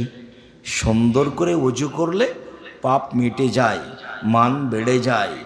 পায়ে হেঁটে মসজিদে গেলে পাপ মিটে যায়, মান বেড়ে যায়। সলাতের পরে বসে বসে জিকির আজকার তাসবিহ তাহলিল করলে পাপ মিটে যায়, মান বেড়ে যায়। পাপ মিটে যায়, মান বেড়ে যায়। তারপর লোকটি হয়ে যায় সেই দিনের মতো যেদিন তার মা তাকে জন্ম দিয়েছে। তারপর লোকটি হয়ে যায় সেই দিনের মতো যেদিন তার মা তাকে জন্ম দিয়েছে, নিষ্পাপ হয়ে যায়। সুন্দর করে অজু করলে, পায়ে হেঁটে মসজিদে গেলে, সলাতের পরে জিকির আজকার করলে পাপ মিটে যায়, মান বেড়ে যায়। পাপ মিটে যায়, মান বেড়ে যায়। লোকটি হয়ে যায় সেই দিনের মতো যেদিন তার মাতাকে জন্ম দিয়েছে। রাসূল বললেন, তোমার এখন মরে যাওয়া ভালো, তোমার এখন বেঁচে থাকা ভালো। সুন্দর করে ওযু করেছো, পায়ে হেঁটে মসজিদে এসেছো, সালাত আদায় করে জিকির আজকার তাসবিহ পড়েছো। এখন তোমার মরে যাওয়া ভালো, এখন তোমার বেঁচে থাকা ভালো। এখন তোমার মরে যাওয়া ভালো, এখন তোমার বেঁচে থাকা ভালো। এখন তোমার উভয়টাই ভালো। সুন্দর করে ওযু করেছো, পায়ে হেঁটে মসজিদে এসেছো, সালাতের পরে জিকির আজকার করেছো। সুন্দর করে ওযু করে 2 রাকাত সালাত আদায় করে আল্লাহর কাছে হাত তুলে নিজের কথা বলবেন, বাপ মায়ের কথা বলবেন, আহাল পরিবার ছেলে মেয়ের কথা বলবেন, জমি জায়গা গাড়ি বাড়ির কথা বলবেন। লম্বা সময় ধরে আল্লাহর কাছে কান্নাকাটি করবেন। প্রথমে ইসমে আজম, তারপর দুরুদে ইব্রাহিম, তারপর নিজের কথা, দেশের জন্য কল্যাণ চাইবেন। আর আল্লাহ সর্বশক্তিমান, পৃথিবীতে যত যুদ্ধবিঘ্ন, অন্যায় অবিচার জুলুম, আল্লাহ তুমি বন্ধ করতে পারো, তুমি সর্বশক্তিমান, তুমি এগুলো বন্ধ করো। দেশে যেন দুর্ভিক্ষ না আসে, মানুষ যেন বিপদে না পড়ে, তুমি এগুলো থেকে বাঁচাও। জাতির জন্য, দেশের জন্য, নিজের জন্য আল্লাহর কাছে কিছু চাইতে শিখেন। রাসূল সাল্লাল্লাহু আলাইহি সাল্লাম বললেন, সঙ্গী সাথী বলতে পারো মানুষকে পিছন দিক থেকে ধাক্কা মেরে জাহান্নামে নিক্ষেপ করে কি? সঙ্গী সাথী বলতে পারো মানুষকে পিছন দিক থেকে ধাক্কা মেরে জাহান্নামে নিক্ষেপ করে কি? এই কথা বলতে বলতেই ফাঁকা লিসানাহু, আল্লাহ রাসূল জিহ্বাটা ধরে নিয়েছেন। দেখো, জিহ্বা মানুষকে পিছন দিক থেকে ধাক্কা মেরে জাহান্নামে নিক্ষেপ করে। ধান মুখ ব্যবহার করবেন না, দোকানপাটে বসবেন না, যারা যেখানে গল্প করছে সেখানে যাবেন না। নিজের মতো চলবেন, নিজের মতো খাবেন, নিজের মতো হালাল রুজি উপার্জন করবেন। আপাতত আজকের মতো কথা এখানেই শেষ করছি। সুবহানাকা আল্লাহুম্মা ওয়া বিহামদিকা আশহাদু আল্লা ইলাহা ইল্লা আনতা আস্তাগফিরুকা ওয়া আতুবু ইলাইক। আসসালামু আলাইকুম ওয়া রাহমাতুল্লাহ।